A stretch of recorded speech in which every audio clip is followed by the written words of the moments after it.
saya mohon doanya agar pengungkapan perkara ini bisa berjalan dengan lancar. Baik. Dan yang bersalah harus dihukum sesuai dengan perbuatannya yang setimpal. Dan sekali lagi kita doakan semoga pihak kepolisian tetap konsisten dalam menangani masalah ini sampai kemudian kasus ini menjadi terang benderang.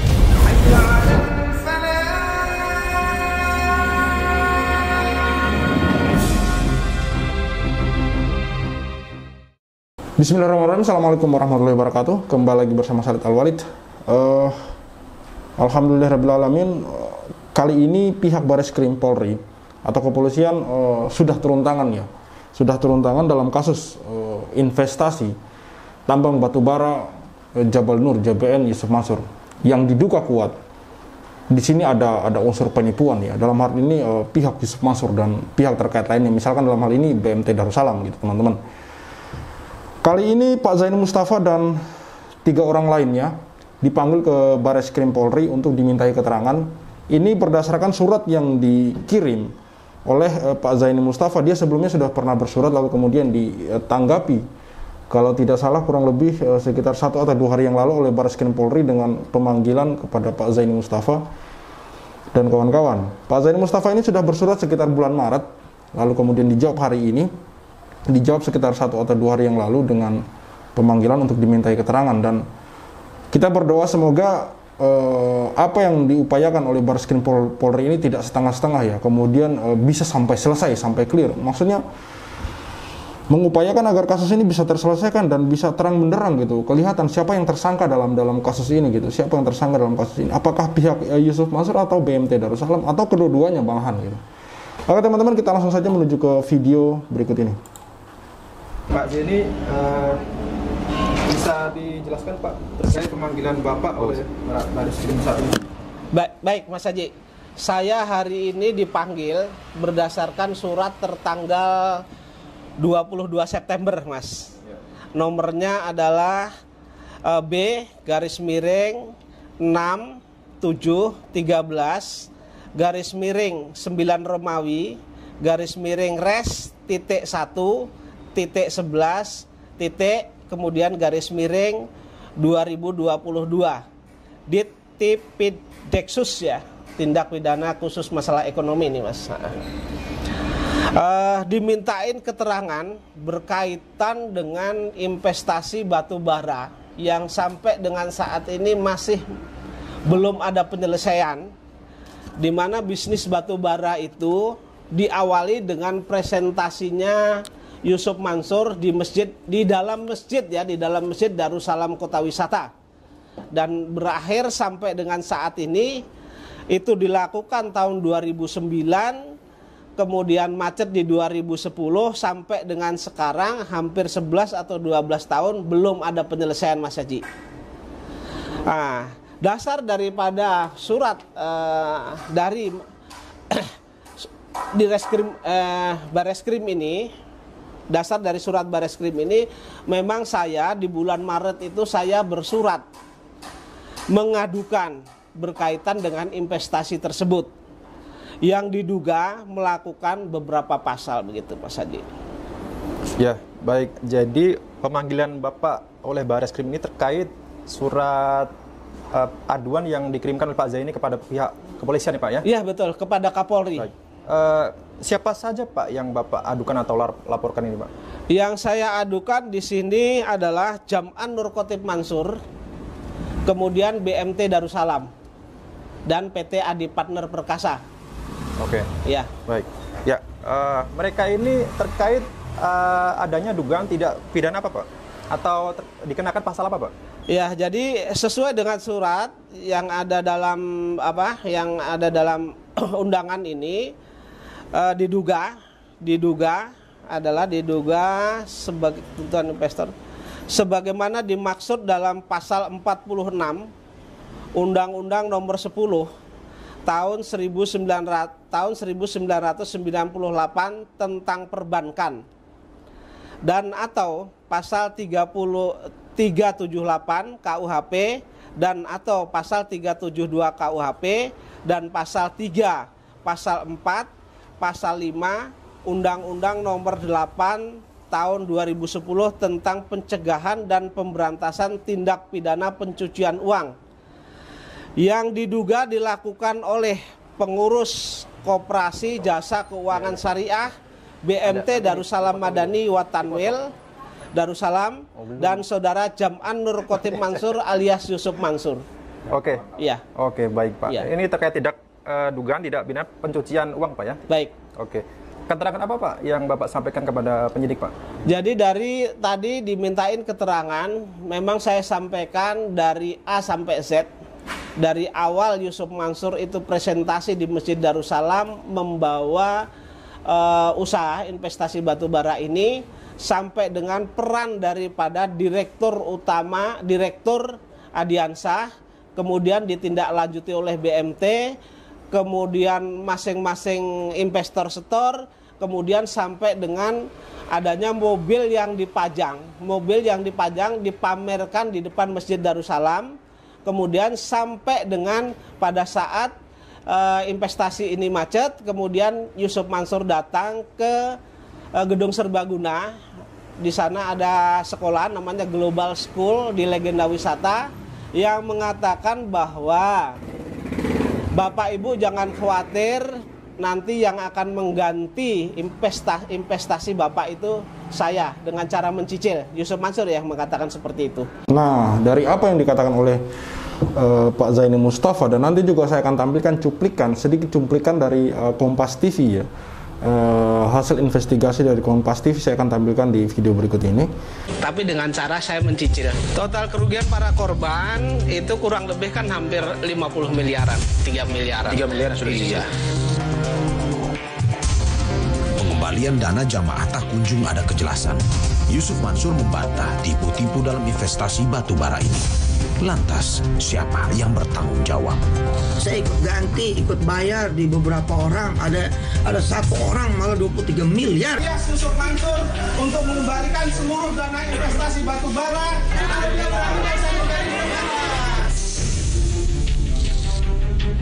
Para investor bisnis batu bara Jabal Nur kini menanti kepastian dana investasi yang telah disetorkan. Mereka berharap dana bisa kembali. Zaini menunjukkan proposal investasi batu bara Jabal Nur. Di sini tergambar pembagian keuntungan investasi hingga kemitraan yang melibatkan sejumlah pihak. Di antaranya sebuah koperasi BMT dan perusahaan Yusuf Mansur PT Adi Partner Perkasa. Dalam skema investasi ini, dana para jamaah dihimpun melalui koperasi BMT Darussalam Madani, Kota Wisata Cibubur. Selanjutnya, dana disetor kepada PT Adi Partner Perkasa yang bermitra dengan CV Rahma Rahman selaku pemegang kuasa penambangan batu bara di Kabupaten Tanah Bumbu, Kalimantan Selatan, dan PT Biluang Jaya Mulia selaku operator pengangkutan batu bara. Dana investasi disebut bakal dipakai untuk membiayai produksi hingga pengangkutan batu bara. Sekali produksi dengan volume 8.000 metrik ton atau setara satu kapal tongkang yang memakan durasi 1 bulan, keuntungan investasi yang dijanjikan sebesar 28,6% atau mencapai 800 juta rupiah. Selanjutnya, keuntungan akan dialokasikan untuk program pembibitan tahfiz pondok pesantren Darul Quran hingga bonus para investor. Kami mencoba menelusuri peran Yusuf Mansur di PT Adi Partner Perkasa. Dalam sebuah salinan putusan Pengadilan Negeri Jakarta Selatan pada 2011, Yusuf Mansur menjabat sebagai komisaris utama, sementara Adiansah menjabat direktur. Kami menghubungi BMT Darussalam Madani, Kota Wisata Cibubur, untuk menanyakan perihal dana investor yang disetorkan kepada PT Adi Partner Perkasa. Saya bukan yang berkompeten untuk jawab karena sebenarnya Pak mau dapat keterangan karena tahu saya itu kan udah masuk ke pengadilan ya pengadilan perdata betul Pak. Kami berupaya menghubungi Yusuf Mansur atas dugaan miring yang dialamatkan padanya. Namun ia hanya merespons kami melalui pesan singkat saja. Nanti saja setelah semua proses hukum, begitu katanya kepada kami. Dalam satu unggahan video pada situs web berbagi, Yusuf Mansur membantah melakukan tipu-tipu dalam investasi bisnis batubara. Kalau soal tipu menipu mah kagak dah. Terus saya dibilang juga soal batubara enggak. Dari dulu saya malah ngalah mulu, saya ikut ganti, ikut bayar di beberapa orang. Ada satu orang malah 23 miliar itu. Saya nggak tahu tuh duit dari mana bisa ganti itu. Belum yang lain-lain tuh, yang nyelonong ke rumah saya. Tapi kalau sekarang mah enggak lah saya. Melayangkan gugatan perdata kepada Yusuf Mansur, Adiansyah, dan BMT Darussalam Madani. Gugatan didaftarkan di Pengadilan Negeri Jakarta Selatan Januari lalu. Di sini Pak Zaini Mustafa kembali mengatakan bahwa Yusuf Mansur sempat datang ya ke Legenda Wisata dan mengatakan seperti apa yang dikatakan oleh Pak Zaini Mustafa, mengganti dan segala macam. Artinya memang Yusuf Mansur sangat erat dan sangat terkait dengan kasus investasi batubara, tambang batubara Jabal Nur ini yang kemudian memakan korban, puluhan korban dengan jumlah puluhan miliar ya, dengan jumlah nominal puluhan miliar. Dari cerita Pak Zaini Mustafa dan beberapa kawan yang lain, dari beberapa kesempatan dalam video, di situ selalu ada nama Yusuf Mansur. Dan di sini juga Pak Zaini Mustafa mengatakan bahwa Yusuf Mansur sempat ke Legenda Wisata dan mengatakan hal-hal demikian gitu, mengganti apa segala macam gitu. Artinya dari pernyataan-pernyataan ini saja sudah bisa kemudian kita mengambil kesimpulan bahwa Yusuf Mansur ada kaitannya dengan kasus tambang batubara Jabal Nur ini gitu. Apalagi kemudian melihat hasil investigasi dari Kompas TV, melihat video bahwa dalam PT Adi Perkasa di situ ada nama Yusuf Mansur, teman-teman. Oke, kita lanjut lagi. Semua saya buka dari A sampai Z. Ya. Jadi sudah Pak Zaini jelaskan secara detail ya Pak ya? Ya, sudah. Kemudian Pak, selain Pak Zaini, apakah ada investor lain yang dipanggil? Jadi hari ini itu sebenarnya surat yang dilayangkan karena kemarin juga pada saat itu surat diantar, kemudian saya dimintain untuk yang ini ABC. Itu hari ini itu ada yang dipanggil itu 10, yang hari ini itu 8 orang, besok itu 2 orang saja. Baik. Yang dipanggil ini Pak itu dalam investasi itu perannya sebagai apa Pak? Perannya sebagai pengatur, arranger. Iya. Oke, baik. Satu orang yang nama IP itu pada saat itu menjadi ketua BMT. Oh, begitu. Iya. Oke. Berapa rincian kerugian mereka masing-masing Pak? Karena ini arranger, tentu mereka membawahi anak buah ya. Iya, tentu anak buah. Itu memang semua Mas. Kecuali saya yang menyetorkan dana 80 juta itu saya. Ya. Jadi saya ketua arranger dipanggil dia. Jadi investor yang kecil-kecil ini bisa dikatakan memakai nama arranger ini Pak ya? Begitu? Iya. Arranger yang melakukan perjanjian itu arrangernya. Ya. Pak Zaini, untuk pihak penggagas atau penyelenggara seperti direkturnya Adiansyah, kemudian komisaris utama Yusuf Mansur, dan juga pihak BMT sebagai pengumpul dana jamaah, itu apakah ada kemungkinan dipanggil dan kapan Pak? Kalau dipanggil pasti mereka dipanggil ya, karena ini suatu kejadian itu ada rentetannya. Rentetan dari mulai berceramah, kemudian mengajak ke Kalimantan, kemudian mengeluarkan proposal atau brosur dan seterusnya. Tentu di sana ini adalah suatu kejahatan yang menurut saya adalah suatu kejahatan yang sudah tersusun rapi. Jadi ada dader intelektualnya, kemudian ada pelaksananya, kemudian ada membantunya, kemudian ada turut sertanya. Nah, mudah-mudahan institusi Polri ini dengan bisa membuka terkait dengan tindak pidana ini, Mas. Baik. Ya, dan itu saya yakin mampu. Gitu. Oke. Iya. Oke, selanjutnya Pak, Yusuf Mansur ini kan sebagai komisaris utama dan juga sekaligus yang berpresentasi di dalam Masjid Darussalam Pak ya, dan juga yang membawa nama Adiansyah. Nah, jika ini bisa terbukti tindak pidana penipuan, apakah Yusuf Mansur itu terjerat juga Pak? Ya, terjerat, merupakan satu kesatuan yang tidak bisa dipisahkan. Baik. Kan ini satu kejahatan yang dilakukan oleh beberapa orang, masing-masing orang itu perannya berbeda-beda, kan begitu? Ya. Baik, kerugian total dari investasi ini kan kurang lebih 50 miliar ya Pak ya? Kurang lebih yang tercatat itu 46 karena kan miliar. sudah ada yang dipulangkan ya. Itu kan sudah lama juga Pak kejadiannya Pak. Apakah ada kemungkinan Pak, uang yang terkumpul itu bisa terlacak, kemudian mungkin dilakukan penyitaan dari pihak-pihak terkait, dan juga apakah mungkin bisa dikembalikan dana-dana investasi ini kepada para investor, Pak? Terkait dengan pelacakan dana-dana itu kita serahkan kepada Mabes Polri, kemudian ATK, kemudian Gubernur Bank Indonesia maupun BI, Mas. Tentu ada catatan-catatan di sana, kemana uang masuknya, kemana, keluarnya di mana. Baik, harapannya Pak Zaini terkait tindak lanjut dari Bareskrim saat ini, Pak?